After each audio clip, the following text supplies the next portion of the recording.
Toute l'actualité politique et parlementaire, c'est le 19h de Public Sénat. Voici les titres de ce mardi 28 septembre.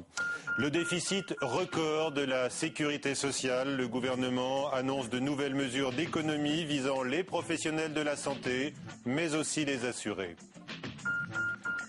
François Fillon apporte des précisions sur la menace terroriste. Yvon Collin, le président du groupe des Radicaux, sera avec nous tout à l'heure, de retour de Matignon. Outil de banalisation de la drogue ou moyen utile de prévention et de soins, le Sénat se saisit à son tour du débat sur les salles de shoot face à face dans le 19h. Jean-Marie Le Guen du PS et Philippe Goujon de l'UMP. Avec nous, notez-le, également ce soir, le sénateur UMP Jean-René Le Serre qui fait entendre sa différence sur l'immigration, objet d'une 6e loi en 8 ans. La branche maladie, toujours plus dans le rouge, avec un trou de 11,4 milliards cette année, soit près de la moitié du déficit du régime général de la sécurité sociale, toutes branches confondues, vieillesse, famille. Un nouveau plan d'économie de 2,5 milliards est annoncé par le gouvernement. Moindre remboursement de certains médicaments, prise en charge moins large des affections de longue durée, efforts demandés également au secteur de la santé. Les mutuelles s'inquiètent des compensations qu'elles doivent apporter toujours plus après le désengagement de l'assurance maladie. Et elles évoquent déjà de fortes hausses de cotisations pour ceux qui sont couverts. Ce n'est pas le cas de tous les Français. Paul Bouffard. Une épine dans le pied des mutuelles. Face au budget 2011 de la sécurité sociale, les complémentaires santé vont être forcés d'augmenter leurs tarifs. Levée de bouclier à la mutualité française, selon eux, les dépenses supplémentaires pour les ménages se chiffrent à hauteur de 500 millions d'euros. Les cotisations risquent d'augmenter de 8 à 10%. Les mutuelles risquent d'être contraintes de le faire. Elles ne souhaitent pas, parce que ça coûte cher à leurs adhérents. Ça pèse sur les budgets des ménages et ça pèse sur le budget des ménages les plus modestes, ce qui pose un vrai problème d'accès aux soins. Mais elles risquent d'être contraintes de le faire si elles veulent rester équilibrées. L'association de consommateurs Que Choisir vient nuancer les arguments mutualistes. Selon une étude, les augmentations de cotisations aux assurances complémentaires ont beaucoup plus progressé que les prestations versées. Si les remboursements évoluent de 27% entre 2001 et 2008, les cotisations, elles, augmentent de 44%. Une situation qui n'a pas enrayé les dépenses de santé des ménages français. En 2001, un Français consacre 407 € à sa santé. En 2008, il dépense 618 €. Un autre tour de vis, le gel des dotations de l'État aux collectivités locales pour les 3 années à venir. François Baroin, le ministre du Budget, confirme dans le même temps le système de péréquation suite à la réforme de la taxe professionnelle. Une démarche exceptionnelle de l'ensemble des députés de gauche. Ils demandent la démission de Bernard Accoyer, ne le jugeant plus digne de présider l'Assemblée nationale. Ce dernier dit ne pas se sentir menacé. C'est le dernier épisode de la guerre de procédure qui a atteint son apogée lors du vote de la réforme des retraites à l'Assemblée nationale. Au Sénat, on va faire de la résistance, préviennent les sénateurs communistes. Le président du groupe UMP, Gérard Longuet, assure qu'il y a du grain à moudre, mais les membres de la commission des affaires sociales n'ont guère de marge de manœuvre. Dès qu'ils bougent, eh bien, les coutures craquent. En cause, l'article 40. Explication, Élise Ecardi. Ne pas bouger ou le moins possible. Ce matin, la commission des affaires sociales examinait le texte sur les retraites en présence du ministre qui donne le ton après le non ferme et tranquille de François Fillon au syndicat. C'est pas non plus un non agressif. Voilà, c'est bien ce qu'avait voulu dire le Premier ministre. C'est non quand même. C'est un non dans l'intérêt général. C'est non quand même. Non, c'est non. Et voilà, non c'est non. Alors on parle quand même d'amendements concernant les retraites des femmes ou la pénibilité. Mais à la réunion du groupe UMP, gouvernement et majorité n'avaient qu'un seul mot à la bouche, l'équilibre financier. Chacun a bien en tête l'équilibre financier de la réforme. Tout s'inscrit dans l'équilibre d'un système qu'il s'agit de sauver. Améliorer le mieux sans porter atteinte aux équilibres financiers. Et le gouvernement a la Constitution de son côté. L'article 40, le fameux, qui empêche les parlementaires de voter une mesure qui aurait un impact négatif sur les finances publiques. Maintenant, pour tous les autres amendements qui seront étudiés, il y a la question de l'article 40, il y a aussi leur coût. Et évidemment, ne pas alourdir la charge de l'État quand on touche aux retraites, ce n'est pas très facile. Et c'est pour dénoncer ce côté inéluctable de la réforme que le groupe communiste organise une conférence de presse au Sénat. Nous ne nous laisserons pas du tout avoir à cette tonalité actuelle qui est qu'au Sénat, on va un petit peu aménager, que ça va passer comme une lettre à la poste. Non, parce que les gens ne sont pas du tout décidés à ce que ça passe comme une lettre à la poste. Les syndicats appellent à descendre dans la rue samedi, dernier test avant l'arrivée de la loi au Sénat mardi prochain.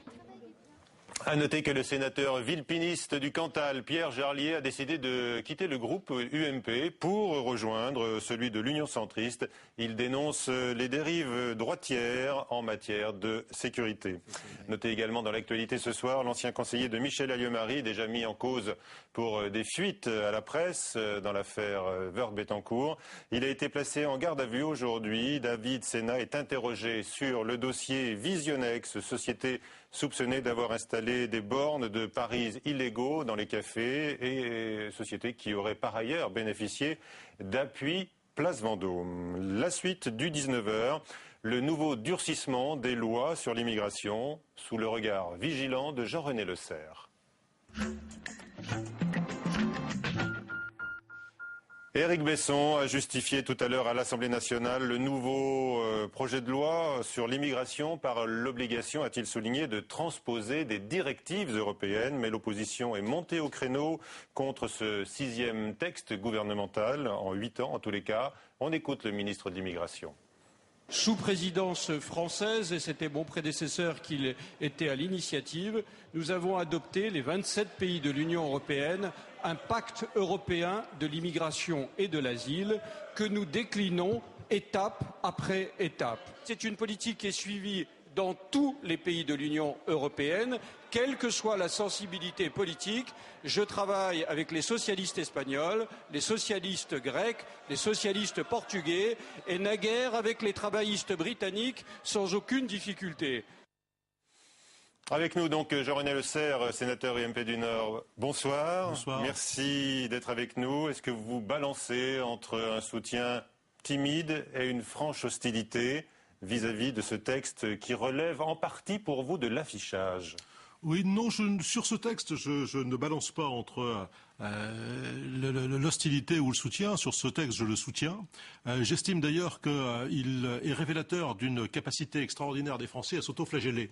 Parce que c'est quand même la France qui, d'année en année et puis de réforme en réforme, conserve le plus et de très très loin le plus de demandes d'asile de l'ensemble de l'Union européenne. On est le 2e pays au monde pour non seulement la demande mais l'octroi de l'asile.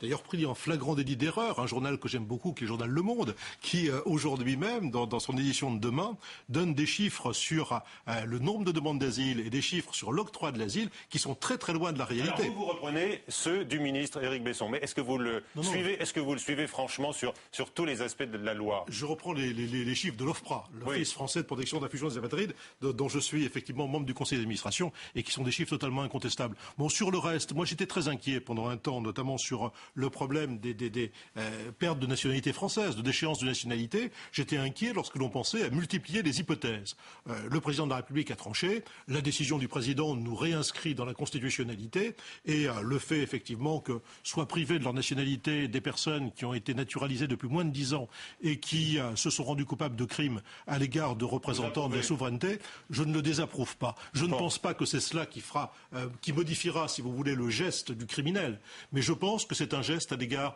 des policiers, des gendarmes qui en ont aujourd'hui largement besoin pour retrouver un certain moral dans une activité très difficile. Uniquement à leur destination. Certains, au sein même de la majorité, disent que ce sont aussi des gestes envers l'électorat du Front National. Vous savez, d'une part, je ne veux stigmatiser personne, et pas même l'électorat du Front National. D'autre part, je suis élu d'un département, le Nord, où je constate que dans de nombreux quartiers, il est impossible désormais, non seulement aux forces de police, aux forces de l'ordre, mais il est impossible aussi aux ambulances, il est impossible aux sapeurs-pompiers, il est impossible aux médecins, il est impossible aux infirmières de se rendre dans certains secteurs. Je pense qu'il y a là, effectivement, un message à adresser et à ces personnes et à la population, et je trouve que ce message, celui-là, n'a rien de condamnable. Alors on vous sent conciliant sur le durcissement de la loi sur l'immigration. Jean-René Le Serre, vous ne l'avez pas été il y a quelques jours à Biarritz sur le virage sécuritaire. Ah mais tout à fait. Les problèmes sont extrêmement différents. Sur ce que vous appelez le virage sécuritaire, j'ai déclaré que c'était effectivement le rôle de l'ensemble des autorités que d'accorder la meilleure sécurité à chacun de nos concitoyens, et s'il s'agissait de s'adapter à l'évolution de la délinquance, c'était normal. La cybercriminalité n'était pas hier ce qu'elle est aujourd'hui. En revanche, lorsque l'arsenal législatif est suffisant, il est suffisant. En revanche, on ne modifie pas des lois qui n'ont même pas encore été mises en œuvre, comme la loi pénitentiaire. En revanche, on ne sort pas de nos traditions pour venir faire élire des présidents de tribunaux correctionnels ou des juges d'application des peines. Et ces réformes, je le dis et je le répète, elles ne se mettront jamais en œuvre. Allez, dernier point sur Éric Besson, le ministre de l'Immigration, qui dit que son objectif, c'est de faire de bons petits Français. Comment est-ce que vous réagissez à cette formule? Elle vous convient? Non, je ne sais pas ce que sont les bons petits Français, si vous voulez. En tout cas, pour moi, les bons petits Français, c'est ceux qui ont des valeurs et une culture de la République. Alors qu'ils soient français d'il y a des siècles ou français d'hier, c'est exactement la même chose. Jean-René Le Serre, merci d'avoir accepté notre invitation pour cette édition du 19h. Les présidents des groupes parlementaires ont été reçus à Matignon tout à l'heure, je vous le disais, par le Premier ministre. François Fillon les a informés sur la menace terroriste visant la France depuis, bien sûr, les avertissements d'Al-Qaïda et l'enlèvement de 7 personnes au Niger, un rapt qui a été revendiqué, je vous le rappelle, par Al-Qaïda Maghreb. Invité du 19h, maintenant, Yvon Collin, le président du groupe des radicaux au Sénat. Bonsoir. Bonsoir. Vous arrivez directement de Matignon. Que vous a dit le Premier ministre sur la nature de la menace? Sur la nature de la menace, elle est extérieure et intérieure. Effectivement, pour le Premier ministre, il s'agit à la fois de prendre en compte les intérêts et la protection de nos ressortissants français qui travaillent sur des théâtres d'opération à l'étranger, comme c'est le cas au Mali, au Niger, mais aussi prendre en compte une menace éventuellement venue de l'intérieur, en d'autres termes, un attentat qui viserait un point vital de notre pays. Votre curiosité a été satisfaite. Avez-vous appris des choses nouvelles? Écoutez, c'est toujours intéressant de rencontrer le Premier ministre sur des sujets. S'il nous donne des informations, est-ce que ça a été le cas? Oui, tout à fait.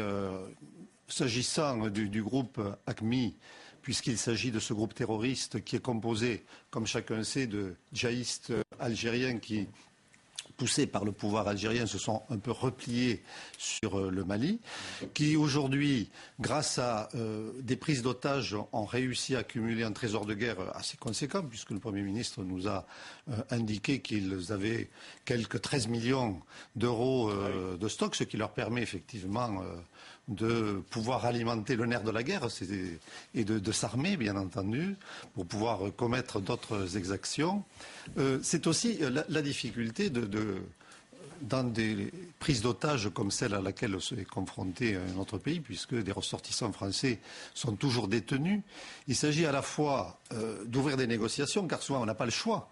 Effectivement, il en va de la vie des otages, et en même temps, on a envie de pratiquer aussi la fermeté et le combat. Alors, comment déclarer la guerre et comment négocier? Sûr, il faut jouer sur deux tableaux apparemment contradictoires. Hein. Et le Premier ministre, effectivement, dans cet exercice qu'il reconnaît lui-même comme difficile, pratique les deux, car effectivement, il s'agit d'essayer d'ouvrir le dialogue pour... dans le cas de Germano, par exemple, autre ressortissant français qui s'est terminé de façon tragique, bien, le contact n'a jamais pu être établi avec les ravisseurs. Vous savez où en sont aujourd'hui les tentatives, ce que le Premier ministre vous l'a dit, les tentatives de contact justement avec les ravisseurs des 7 ressortissants les 5 Français du Niger? Non, honnêtement, on n'a pas de signes tangibles. On a des signes de vie évidents des ressortissants français, ce qui est plutôt rassurant pour les familles. Mais en ce qui concerne les contacts, pour l'instant, c'est plutôt au point mort. C'est plutôt au point mort. Est-ce que vous avez critiqué le ton alarmiste utilisé notamment par le ministre de l'Intérieur, Brice Hortefeux, qui a été très critiqué à gauche ces dernières semaines? Est-ce que vous avez demandé au Premier ministre peut-être de modérer la communication gouvernementale sur la menace? Oui, ça a été dit par certains des interlocuteurs, mais le Premier ministre a considéré qu'on n'était pas là pour juger l'action du gouvernement dans sa communication, mais qu'il s'agissait d'informer le Parlement. Et d'ailleurs, il a pris l'engagement que régulièrement, dans des affaires aussi sensibles, il prendrait le pouls et la tâche du Parlement pour l'informer régulièrement dans des affaires aussi sensibles. Ça vous a semblé utile en tous les cas? semblait très utile de pérenniser et de rendre ces rendez-vous réguliers. Yvon Collin, merci. La suite du 19h avec le débat sans cesse relancé sur les salles de shoot.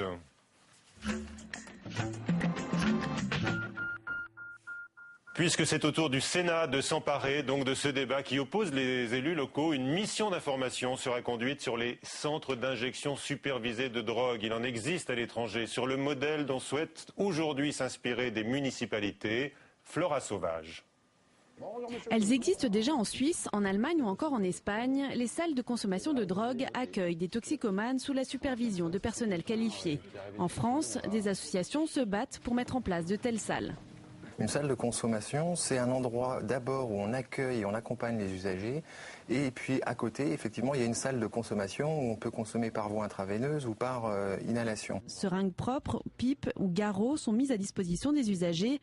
Le but est de réduire les risques de transmission de pathologies tout en préservant la tranquillité du voisinage. Ça permet de réduire les risques de contamination VIH, de contamination aux hépatites, d'overdose.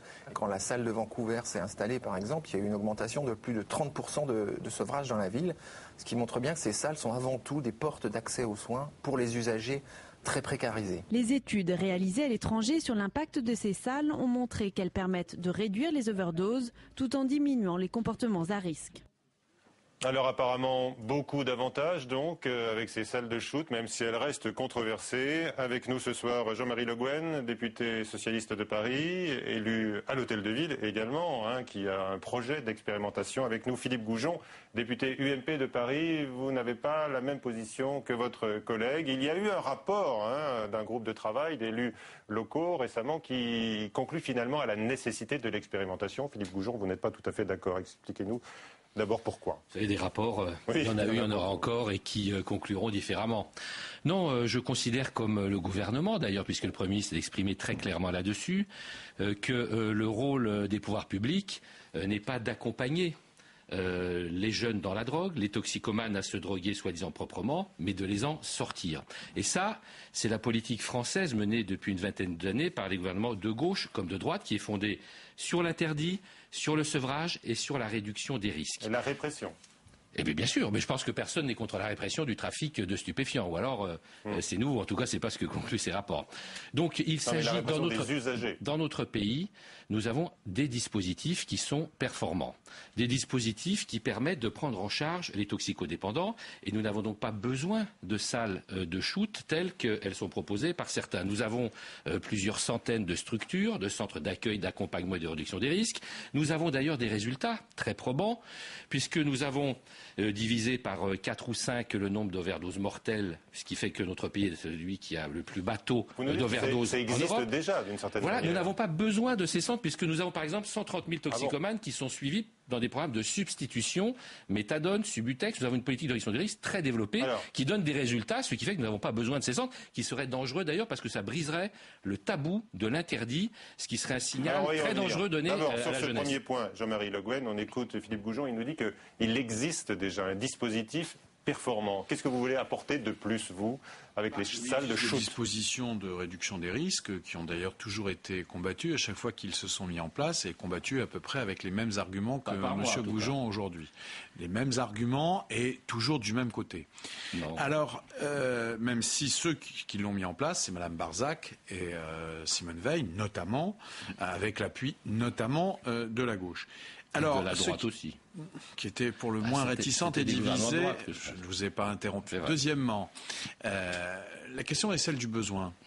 Si nous portions notre studio place de Stalingrad aujourd'hui, nous trouverions ce soir, comme tous les soirs, ce qu'on appelle des scènes ouvertes, c'est-à-dire tout simplement des gens qui, d'une façon totalement régulière, au sens de la régularité du temps, tous les soirs, viennent s'injecter ou inhaler des produits tout à fait réprimés et dangereux pour la santé, qu'il neige, qu'il fasse nuit, etc. Et ceci est vrai aussi dans un certain nombre de rues, d'arrondissements de Paris, que je n'ai pas besoin de citer ici, mais qui sont notoirement connus. Et donc c'est ce qu'on appelle des lieux qui existent. Donc la demande existe. Des lieux pour des toxicomanes précarisés qui n'ont pas entre guillemets, qui sont sans véritablement domicile et qui viennent s'injecter des produits au vu et au su de tout le monde. Dans la rue. Dans la rue. Ce qui fait que M. Goujon, peut-être à quelques cas aussi dans le 15e arrondissement, mais plus sûrement dans l'Est parisien et dans le Nord-Est parisien, nous voyons des seringues dans les cages d'escalier, nous voyons des seringues dans la rue, nous voyons des seringues dans les jardins publics. Pourquoi ? Parce que ces gens-là viennent faire des injections, non pas chez eux, puisqu'ils n'ont, en l'occurrence, ces grands précarisés n'ont pas de chez eux, ils le font. Donc il y a un besoin, j'allais dire, social évident, et il y a un besoin, allons droit au but. La question est évidemment de continuer à se battre pour demander à ces gens, les inciter et faciliter le fait qu'ils puissent aller vers des problématiques de sevrage. Mais cette attitude-là n'est pas contradictoire. Il ne s'agit pas de se battre pour la toxicomanie, ce serait ridicule. Il s'agit toujours évidemment de lutter contre la toxicomanie, mais en même temps d'avoir une attitude à leur côté, de leur prodiguer des soins, des accueils sociaux, sanitaires. Protéger par ailleurs la population. Exactement, puisqu'elles sont eux-mêmes victimes d'infections intercurrentes, comme on dit en médecine, c'est-à-dire d'infections du type VIH, SIDA, du type hépatite C, qui par ailleurs peuvent circuler dans l'ensemble de la population. Notamment parce que, et je termine d'un mot, c'est que ces personnes sont en même temps souvent malheureusement des prostituées et donc des lieux de contamination. Alors, les rapports que vous évoquiez n'affirment absolument pas que la contamination VIH ou VIH sont réduites par ces centres d'injection de drogue supervisés. Et ce qui est très grave, c'est qu'on passe d'un système où la drogue dans notre pays est interdite. Je crois que les éducateurs, les travailleurs sociaux, les médecins ont besoin de ce message d'interdiction de la drogue pour que les jeunes sachent où il faut s'arrêter, à un système où le même État supervise finalement le fait que des jeunes vont s'injecter leur poison sous contrôle médical. Les scènes ouvertes de la drogue. Majeure, mais je crois qu'il faut aller jusqu'au bout. À ce moment-là, c'est la légalisation ou la dépénalisation que préconise d'ailleurs un certain nombre d'élus de gauche comme M. Vaillant, le maire du 18e, et c'est tout à fait cohérent. C'est la première étape à la dépénalisation et à la légalisation. Quant aux scènes ouvertes de la drogue, elles existent, c'est vrai, en Suisse, en Allemagne, mais beaucoup moins chez nous. Et la Suisse et l'Allemagne, qui ont effectivement ces salles d'injection, vous le savez bien, ont un taux d'overdose mortelle qui est bien plus important, 10 fois plus élevé en Allemagne qu'en France. Il y a des phénomènes épidémiologiques. 5 ou 6 fois plus. Il y a beaucoup moins de mesures. 5 ou 6 fois plus élevé en Angleterre et en Suisse même. Et nous avons aujourd'hui très peu de toxicomanes qui sont contaminés par le VIH. Nous en avons 2% en France comme en Suisse. C'est encore trop. Mais il y a d'autres systèmes. Il y a d'autres systèmes. Il faut aller au contact. Je ne dis pas que le système est idéal. Il faut aller au contact de ces toxicomanes les plus précarisés. Nous avons travaillé pendant 6 mois avec des élus de toute municipalité, de toute tendance, puisque nous avons travaillé avec des gens de Marseille, des gens de Bordeaux, des gens du Havre qui, comme vous le savez peut-être, sont des municipalités aujourd'hui de droite. Ces gens-là, et c'est avec eux que nous avons travaillé, avec l'ensemble des élus parisiens aussi, et nous avons constaté très majoritairement, avec des élus de ces municipalités qui ont constaté qu'il y avait vraisemblablement ce besoin. C'est-à-dire qu'il y a d'un côté juste il y a un rapport de l'INSERM. Alors on peut mépriser les rapports de l'INSERM et on peut dire que ça.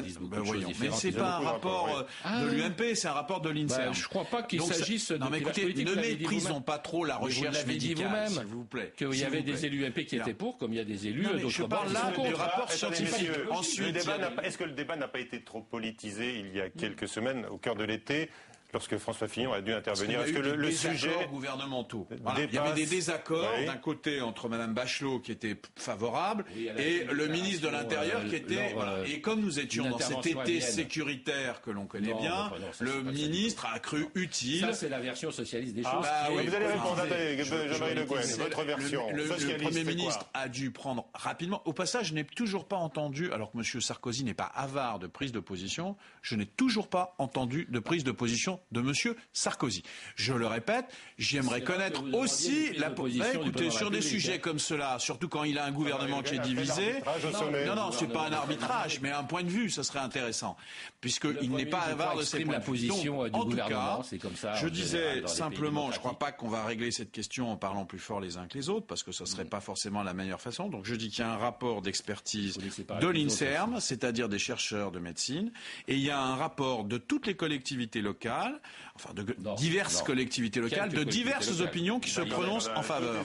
Paris, Marseille, Le Havre, Lille. Vous allez le faire il y a beaucoup de villes qui ne nous allons proposer effectivement qu'on le fasse en accord avec le gouvernement. Il y a quelques villes effectivement qui se sont déclarées favorables à ces centres. Très bien. Moi, je ne suis pas du tout fermé au débat. Le débat va continuer. Je constate simplement qu'à juste titre, le Premier ministre a déclaré que ces salles n'étaient ni utiles ni souhaitables parce que nous avons déjà des dispositifs qui existent sans avoir besoin. Je rappelle que la police, la justice, la mission interministérielle de lutte contre la drogue sont résolument hostiles. Le procureur de la République de Paris a déclaré que l'ouverture de ces centres pouvait être assimilée à de la complicité pour usage de stupéfiants. Donc, il n'y a pas de consensus. Le rapport de l'INSERM, que vous citez, non, je parle de la mission interministérielle de lutte contre la drogue. Mais on le sait bien dans ce pays, elle est complètement aux ordres du ministère de la Justice. D'ailleurs, si un magistrat, c'est pas un médecin. Je vais vous dire, il est temps que les médecins, prennent le pouvoir sur les juges dans ce genre d'affaires. Effectivement, parce que le discours, il y a eu un appel. C'est aux politiques de décider aussi, oui, bien sûr, mais il est temps qu'il y ait une approche santé publique. Les approches idéologiques et répressives ne marchent pas et elles font beaucoup de dégâts. Monsieur Le Guen, vous savez bien qu'il n'y a pas d'approche répressive puisque nous avons mis en place un dispositif de réduction des risques. La moralisation n'est pas une solution, monsieur. Comprenez que ce sont des malades. Comprenez que ce sont des malades et qui demandent que vous leur ajoutez de l'héroïne pour les guérir. C'est ça le résultat. Est-ce que vous les voyez comme des malades avant tout, les toxicomanes? Bien sûr que ce sont des malades. Évidemment, simplement, je considère que c'est pas en leur permettant de se droguer en s'injectant de l'héroïne qu'on les soigne. C'est par l'injonction morale que vous allez y arriver. Non, c'est par la réduction des risques, comme par exemple les programmes de substitution. Mais bien sûr, il s'agit d'avoir un contact avec ces gens-là. On a 130 000 héroïnomanes qui sont sous. Mais occupez-vous de ces gens-là. Qu'est-ce que vous faites aujourd'hui? Vous avez des grandes leçons sur l'ordre et vous les laissez dans la rue. 50 millions d'euros qui sont diffusés. Le sondage du nouvelobs.com, le partenaire du 19h, êtes-vous favorable à l'ouverture de salles de shoot? Voici les réponses. Oui, 56%. Non, 36%. C'est le nouvel offre, mais c'est assez équilibré. Il y a une étude qui est. Il y a d'autres études. 75%. Il y a d'autres études, et d'autres sondages contradictoires. Un sondage Europe évolué. Depuis que le débat a lieu, les études évoluent. 75% des Français sont contre. Il y aura une mission d'information. Ils ont raison d'ailleurs. Pour avancer dans ce débat, je vous signale le point de vue de la professeure Françoise Barré-Sinoussi dans Le Monde, ce soir, un prix Nobel de médecine, qui juge urgent d'ouvrir des salles d'injection de drogue, injection supervisée, précise. Le directeur du centre d'addictologie de Sainte-Anne est contre. Il nous reste une minute, Jean-Marie Le Guen, votre réaction au nouveau tour de vis pour les assurés de l'assurance maladie, avec 2,5 milliards d'économies annoncées par le gouvernement. On a eu en matière de santé une dégradation incroyable à la fois de la situation financière, parce qu'il y a à la fois ce tour de vis, mais en même temps un déficit de l'assurance maladie, une dette sociale qui est en train d'exploser, l'absence de prise en charge par le gouvernement de ce genre de... D'accord. Allez, Monsieur Goujon, François Fillon. Oui, François Paris Fillon. 2014, c'est votre souhait le plus cher. Maintenant qu'il a un petit peu montré qu'il avait de l'ambition pour de nouveaux challenges. Mon souhait le plus cher, c'est qu'il reste Premier ministre le plus longtemps possible. Et ensuite, il sera le bienvenu à Paris. Très bien. Merci, messieurs. Toute l'information politique en continu sur publicsena.fr. Et puis c'est nouveau, le fil d'info, vous le retrouvez sur l'application à télécharger désormais sur iPhone. Public Sénat. Voilà, c'est gratuit évidemment. À 22h, Sonia Mabrouk pour le journal. Tout de suite, un documentaire sur LCP Assemblée nationale. Bhopal, le procès qui n'a pas eu lieu. Bonsoir à tous.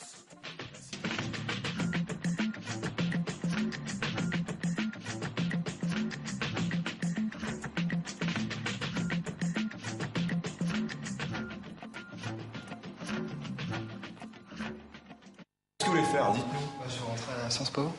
Vous êtes prêts à vous donner les moyens là de bosser? Ouais. Dès qu'on donne le top départ, vous avez 3 heures, pas une minute de plus. S'ils ont fait cette prépa, en fait, c'est pour un peu resserrer les écarts qu'il y avait entre les gens, par exemple, de milieu aisé et pas aisé. C'est un peu de la panique, un peu, tu vois. Le J-6, ça fait un peu bader, là. C'est cool, on a fini. Ouais, j'ai vraiment tout donné. J'ai écrit à mort et je suis content. En route pour la grande école, vendredi à 16h45 sur Public Sénat. Moi, j'ai 80 ans bientôt. C'est une vie de travaux forcés, la campagne à perpétuité. Moi, l'enchaînement au travail, le vieux style esclavagiste, je vis pour les brebis, non.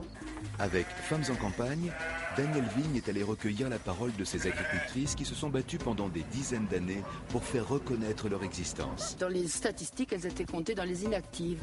Donc notre combat, ça a été aussi de faire en sorte qu'on ait conscience d'avoir un métier. Femmes en campagne de Danielle Vigne, samedi à 22h sur Public Sénat.